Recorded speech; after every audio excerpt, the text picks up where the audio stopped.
this with who wound up buying the Portland Trail Blazers. Paul's passed away now. But so I was following this thing from the get-go because Bill and I, we'd talk, oh, what are you doing here? What are you doing here? We joined the same fraternity at Harvard. So we knew each other. We talked a lot. We took some classes together. He winds up dropping out eventually. And after a couple years, I'm in business school, and I get this call. Hey, how you doing? I'd been up to see him in Seattle and visited him in Albuquerque because Microsoft started in Albuquerque. So I'd been around the company a little bit. And he said, hey, we kind of need a business guy. Oh, too bad that you're in school right now. Oh, I wish you kind of had a twin brother. You got where this is going. Yeah. Okay, so this is my first year. It's a 2-year program. It's my first year at school. So, of course, I got to get the drift. And I called back a day or two later and said, hey, maybe we should talk about this. Right. And I was looking at other jobs, and I mentioned to some people, maybe I'll drop out and go join my friend in Seattle. What the hell are you talking about was the basic answer. But Bill and I agreed, look, I'd go join for the summer. At the end of the summer, he could fire me if he wasn't happy, and I could quit. No harm, no foul either way. And it was chaotic. Mm-hmm. You want to see my first office? My first office was half of a couch in Bill's office. Wow. I got up there and he said, push my papers to the other side of the couch. We got no office for you. You could use that side of the couch. That's your freaking office, dude.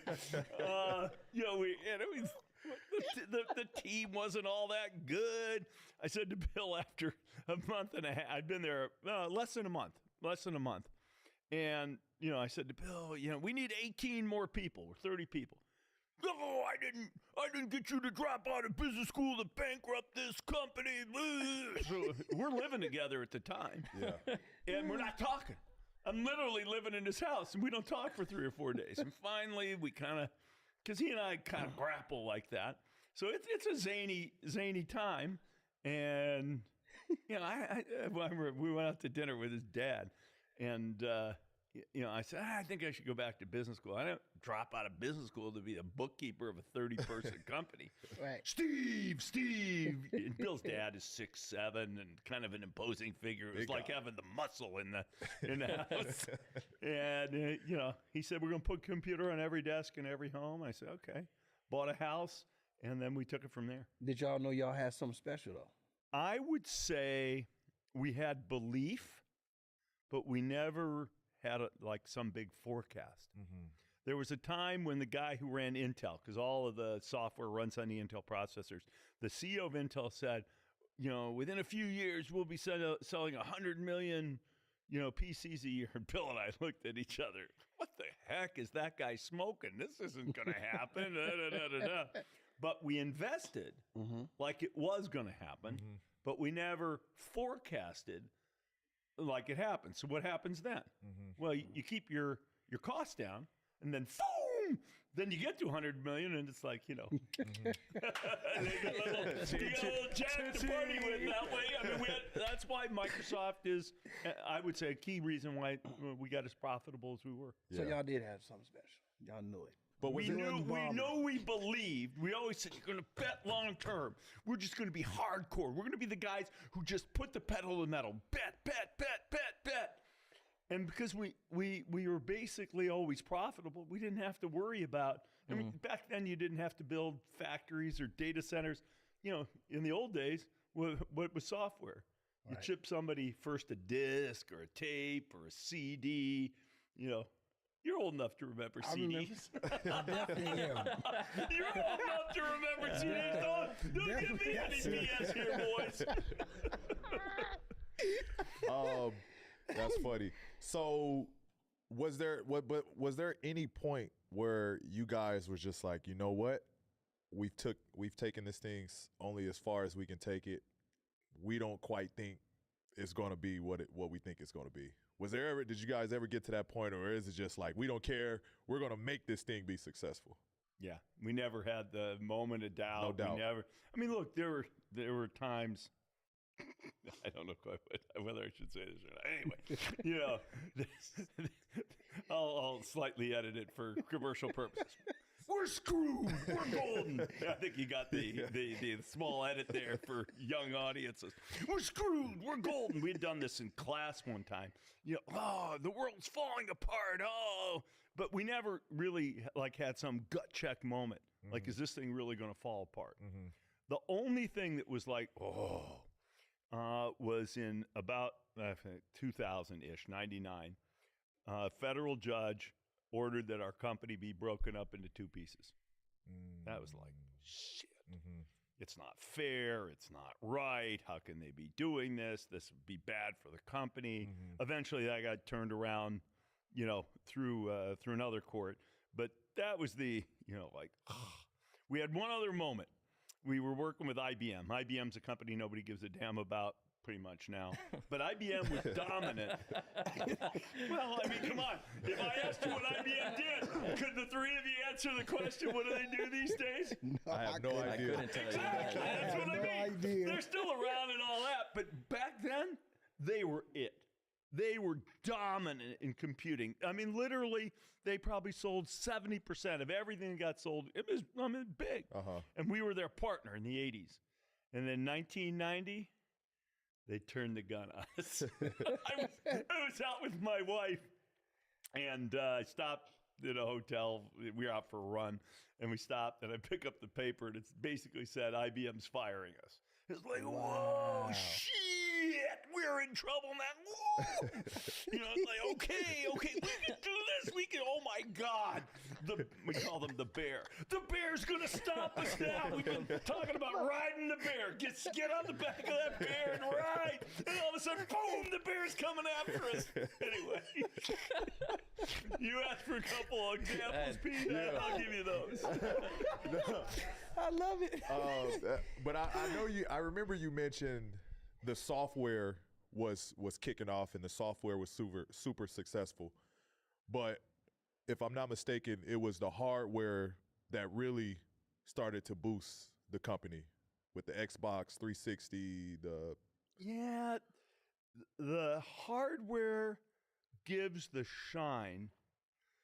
But the software is really Was the moneymaker always. It is. And if you look today at the company, software's changed. Back when software was a disc or whatever that you passed out, that was very profitable stuff. I mean, doesn't cost much to make a CD. Nowadays, everything is in the cloud, so you got to run big data centers. It's still the software that's the magic, but you're building these huge data centers to, like this ChatGPT stuff.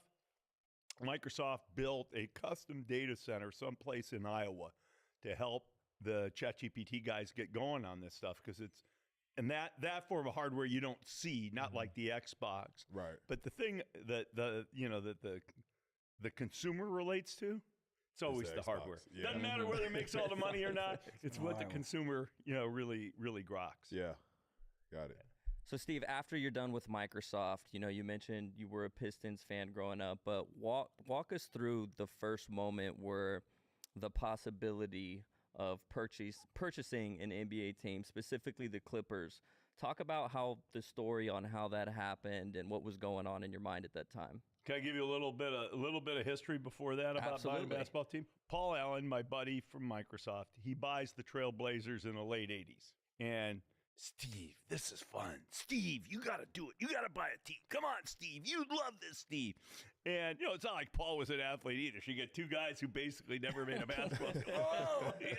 And at the time, I got a full-time job. I got young kids. I'm figuring, I owe it to everybody at Microsoft to really stay focused. So I stay focused. The Sonics come up for sale. And then the proposition comes, they sell to Oklahoma City eventually.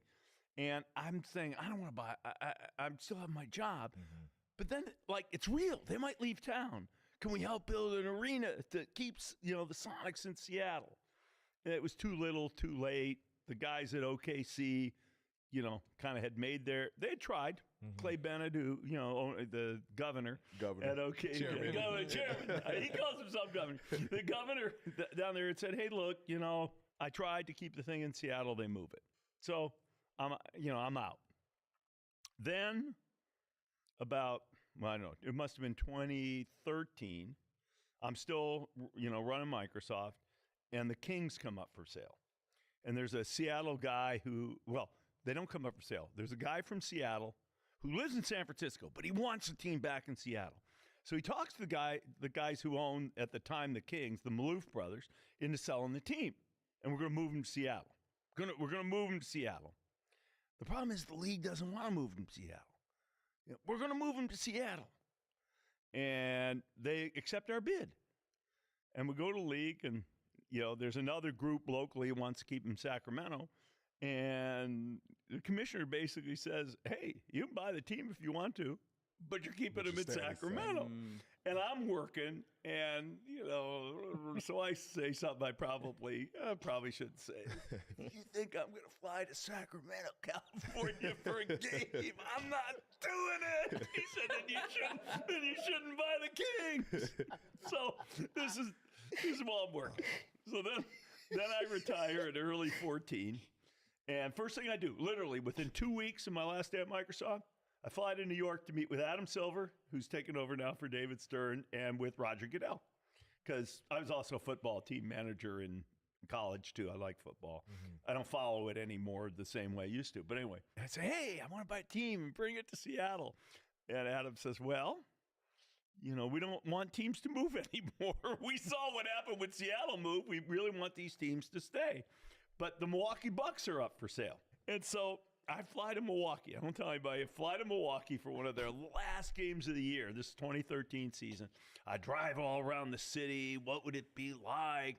I go to the game, and let's just say there was a guy with a Greek last name, and I'd never heard of it. This is 2013, so Giannis is still really correct. What the heck? So who are these people on this team? Yeah. Actually, they had good players there. Right. But they were having a crappy year. It was a game in April. You know what a game in April is like for a crappy team. I'd love to tell you those are the best games, but I can't tell this crowd that stuff. Anyway, and then I called the owner. The owner said, we're not interested in talking to you. We're late. It was nice about it. So, all right, that doesn't work. And biding my time, and then the Sterling thing comes out. And my middle son, who was in college at the time, he says, Dad, you got to get on this. This thing is going to sell. Oh, you're probably right. You're probably right. And I like L.A. Yeah. I like L.A. I'm retired. The notion of getting out of Seattle when it's, sort of rainy and gray and coming to L.A. in the wintertime, that's appealing. We jump on it. Let's go. And I had some, friends, et cetera, kind of helping me figure it out. The problem is we don't know who to buy the team from. Who's selling the team? How do you get in touch with the Sterlings? I mean, what the heck? So we had kind of a month of running around, chasing, trying to figure out how to get in contact. There was no agent selling the thing at the time. It was quite an experience. I will tell you that. Got it. Sorry, I'm going long on you guys. No, you're not. Apologize. You're doing that was good. great. That's perfect. We love the Please keep it. background and everything leading up to And the the energy events. with it. I will tell you one thing about buying the Clippers. So I figure out a way to meet Shelley Sterling. Donald's out of the picture, and she's running the show. And I get her on the phone. I'm at one of my son's AAU tournaments. I get her on the phone on a Sunday morning. A mutual friend, a guy who had sat next to her at Clipper games, introduces us. And I said, I'd like to say him. She says, well, just tell me how much you want to pay. This is all like on the phone. I said, well, really, I'd like to come see you, though, first. So finally she says, okay, come down. You come down, tell us what you're willing to pay. So I'm figuring, I got to impress this woman. I got to impress her. How do I impress her? I got to know who the best players were in Clipper history. So you did a little research. Yeah, who do you think the best? I mean, back then, this is back then. Best, not retired, not active, because CP and Blake and stuff were there. Best Clipper? Best Clipper. Took a while to figure out. Yeah, who do you think? Who would you write down? You should Best know Clipper, this, P. Clipper history. The best I'm one? going to say Bill Walton. That's a good one, but he came to the Clippers' end of his career. Okay, so not prime Bill. See, that's the problem. That is tough. It was tough. Can't put a face And I to don't it. want to go back to Buffalo and say, Bob McAdoo or Right. Randy Smith, because people won't think of them as Clippers, the Sterlings. Finally, I decided, Elton Brand. It was either going to be Elton Brand. Danny Manning got hurt too early. Yeah. So I figured, okay, it's Elton Brand. So I'm thinking, okay, am I going to mention this to show like I give a little Clipper love? And we go into the house. We're going through the garage. And I see an Elton Brand jersey hanging. I'm like, ooh, I got it right. He did solve the puzzle. Drop his name. Come on, drop his name. Anyway, just part of the process. Yeah. So after this meeting with Mr. Sterling, after that meeting where you like, all right, I feel good about this. I gotta do this. No. Well, I knew I got to do it. Yeah. The teams don't come up. It's an LA team. Yeah. I'd mentioned to Adam when I went to see him, hey, what about the LA teams? Because they're close enough to my house, and because I live in Seattle and all that, and my wife's never moving. He said, oh, those teams will never sell. And then, of course, the whole thing happens here. So I was all in. I was all in. But then it got in the bid process. And I was still all in, but we were in the bid process. And I just said, I'm going to get this team. And people thought I way overpaid. Yeah. But I got the team. You got the team. I probably paid 10% more, maybe not Easy I promised my wife one thing. She said, just don't embarrass me. Don't like flather money on top of this thing where people say, oh, he just like waltzed in and blah, blah, blah, Mr. Big. So I was You have glad. to walk I was in there probably like too. this. You know? How wifey feel now? She's glad I have a hobby. She's happy to come to some games. I mean, of all sports, our kids all play well, not true. My oldest son played high school basketball and some AAU. My middle son was the basketball team manager in high school, and my youngest son played a lot of AAU and high school basketball. Got it.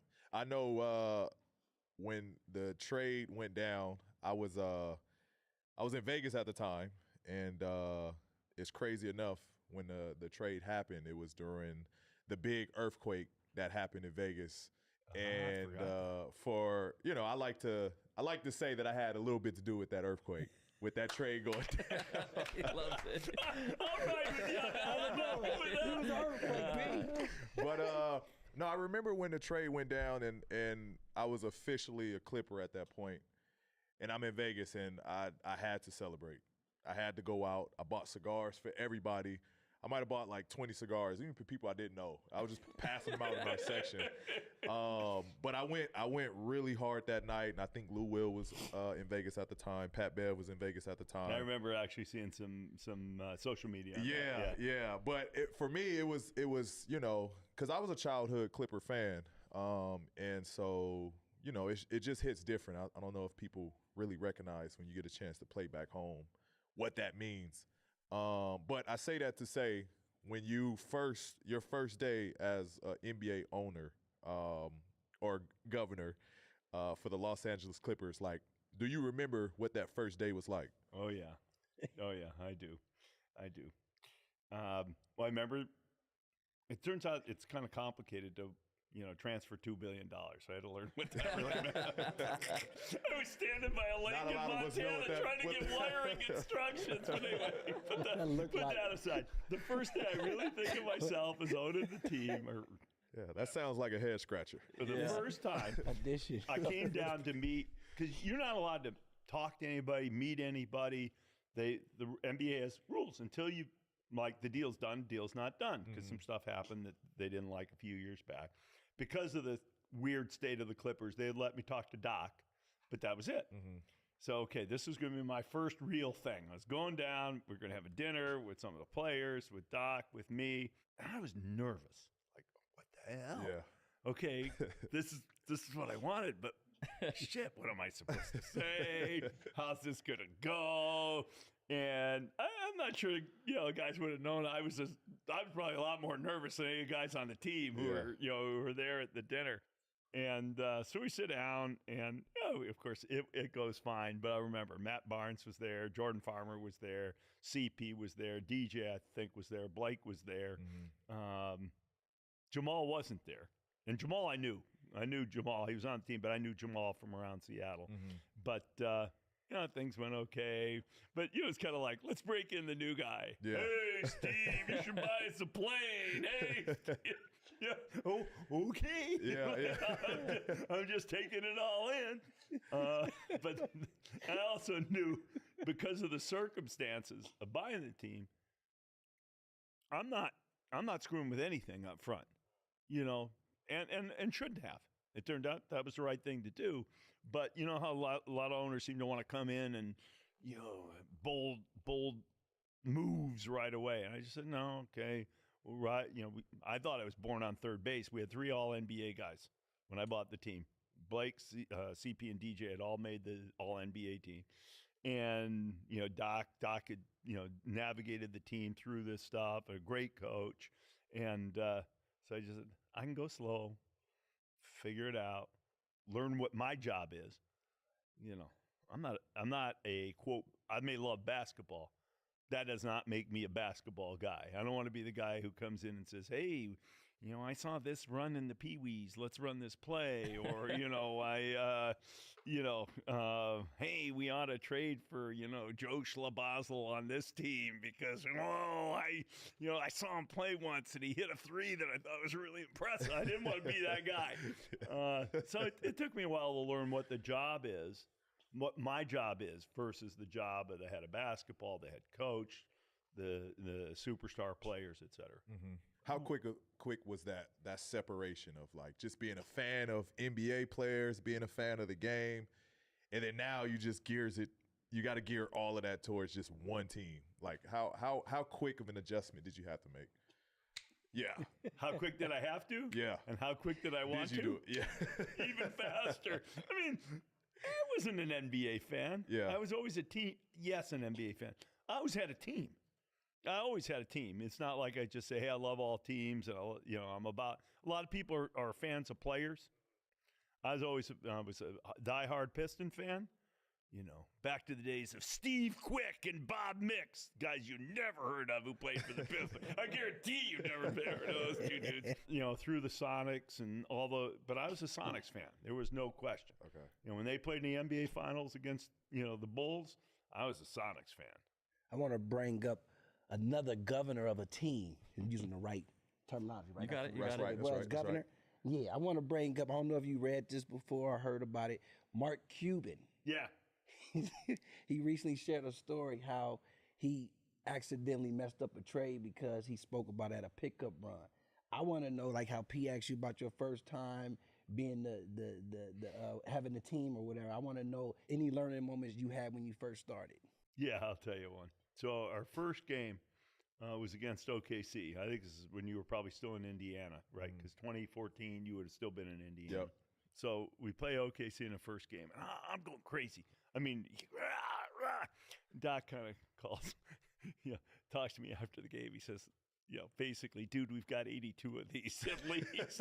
You might want to save a little wear and tear on your vocal cords and your body. It's like, oh, okay, Doc, okay, you make a good point there.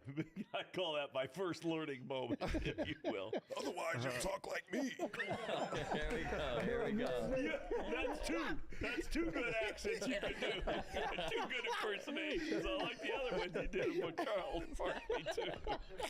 Steve, you'll sound like me if you. I don't know. You're going to be the NBA king of impersonations in a minute. Everybody, when they see you, B, do that impersonation. Watch. I just be really good at it. I don't. You go on Saturday Night Live, NBA edition. So Paul's talked a little bit about, the impact you've had on him from a business standpoint. And I want to talk about how the leadership qualities that you have that you most likely developed at your time at Microsoft, how much of that leadership from a leadership standpoint converted over to how you're owning the Clippers right now? Yeah, I mean, you learn a lot of lessons in everything you do. I mean, I once gave a talk at one of my college reunions. Everything I ever needed to know in business, I learned as a Harvard football team manager. So, I mean, you develop your leadership, whether you're in business or, you're a leader on a team, basketball team. You learn it as you kind of go. For me, a lot transfers over. I mean, you respect the power of the team. you know you have key talents, and you've got to make sure that you're really doing the right things to support key talents. In as engineers at Microsoft, it's players in our current business. You have to be. I used to say you have to dream long term and deliver short term. That's essential. It's essential in sports. It's not just essential, in business. We got to win today, and we got to have rosters that stay with us for 2, 3, 4 years. Because I'm not one of these guys who wants to go through the process or the rebuild. Right. Now, I don't find any excuse for us doing that. We're in LA. We have a lot more opportunity, I think, to attract free agents. We ought to be able to keep ourselves really competitive year in and year out. And it's hard to do. I mean, even the Lakers went through a really bad, whatever it was, 5 or 6 years. So, I think that's really important. So how do you think about that? How do you deliver? How do you win now? And how do you set yourself up to be, good also in the future? So a lot of good lessons. The one that's crazy, how much I learned that would have helped me in business, the reverse is, in business, people say we're accountable. We got to make our quarterly numbers, our sales and our profits. And, we get grilled by the shareholders and, we say, oh, well, okay, that didn't come in quite right, but we'll get it back. We'll make more next quarter because, blah, blah, blah happened. Or you don't even know what's in the research labs and we're going to blow you away. So don't worry about how much money we spend on that. That's not how it works in sports. Every 24 seconds, there's a report card. Every 24 seconds. Every 24 and sometimes it's less than 24 seconds, especially if some teams are on the league, the ball goes up pretty quick. Yeah. But you're getting a report card all the time. You're knowing real time, win, lose, succeed, fail. When a game's over, if you lose, you lose. There's no getting it back. You can't say, well, we'll win that game next game. Doesn't work that way. It's super high accountability. In business, you can say, hey, that's in the research lab. There's no research lab. People know who's on your roster. They know what everybody gets paid. They know what every other team does. There's a software that'll tell you what trades are possible. They can see every statistic that anybody on the team can see. They can watch everything. They can see everything. The only thing they don't know is sort of, I would call it locker room, et cetera. Somebody's injured. You got to report it. So there's hardly anything the fans don't know. That level of accountability, I think, gives sharpness and clarity, whether it's to the players, to the staff, to me, and kind of my role. I wish I'd really had that much clarity about accountability actually when I was in business. So. Having a team to compete every year, right? From a short list goal or a long list goal, like how does that look for you in the governor ownership standpoint of what your legacy is in this position? I don't think a lot about legacy. It's not my kind of way of thinking about things. If you look at it in the context of Microsoft, I am proud of what we built. And, in a sense, you could say, hey, that's, quote, my legacy. But it's not going to go down as my legacy. It's, hey, I was one of the key drivers of that business, as were others. But, people forget. They got short memories. Okay, now there's a new set of guys that are running and do great stuff. The thing I heard that makes most sense is the guy who is responsible for the team as a team, which you could say that's my role, we're just stewards. We just hold the team for a period of time as sort of the steward on behalf of the fans. And then we pass it to somebody else. That's called a sale, but we pass it to somebody else. And then they steward the team for the fans. Because in a way, it's probably fairest to say the fans are the folks that survive. So the question I would say is, what is it that I would hope to deliver to our fans? I'd hope to deliver a stronger, better kind of brand and image. I don't want to be the old Clippers. The old Clippers. It's pretty dark. Our fans don't want to be. They want to. Yeah, I mean, I think it's great. We have fans who'll say, "I've been around since '86, and I put up with all the bullshit, basically." And our fans are hardcore like that. But we're trying to now, I want to be known as a hot team, a hot place. I want our fans to be able to feel proud like that. So that's one thing to give the fans. This new arena is a thing to give the fans. It really is, because we're never going to be all we can be unless, we're in nobody's shadow, so to speak. So I view that as part of giving our fans something, and a great place to watch a game. And I think of that as a contribution I can make to our fans. Now, there's a contribution you can make that I can kind of try to help you. That's winning a goddamn championship. Yes. I can't really do that. I can support everybody, but goddamn, man, that's more on you than it is on me. That's on us. But that's putting us, I can help put us in a position. You guys could deliver that to our fans. That's what it's about. That's what we're working towards. I That's know. what we're working I know towards. that. What are some of the challenges from an ownership standpoint? Because I know we live in a world where social media is the heaviest and everybody has an opinion. I'm sure times you're out and you get a chirp here and there of what people think you should do in your position. What are some of the challenges that ownership brings when you're owning a team? It depends on how you do it. My wife's got an expression that I think I'm going to slip right in here. I like to lay low and wear beige. You saying wear beige? Lay low and wear beige. No big appearance, no nothing. Just blend right in. Yeah. Now, I can be enthusiastic at the games. That's fine. Mm-hmm. But when it comes time to talking on behalf of the team, I'm not helpful as part of that process. Mm-hmm. Our players are. Our coach is. Lawrence Frank as our, president of basketball. All I do is create chaos. Somebody will they're going to try to read between the lines on what I said, and what does that mean? That's not helpful. I'm not there in the mix every day. So I try to let, once a year I'll do like a press session.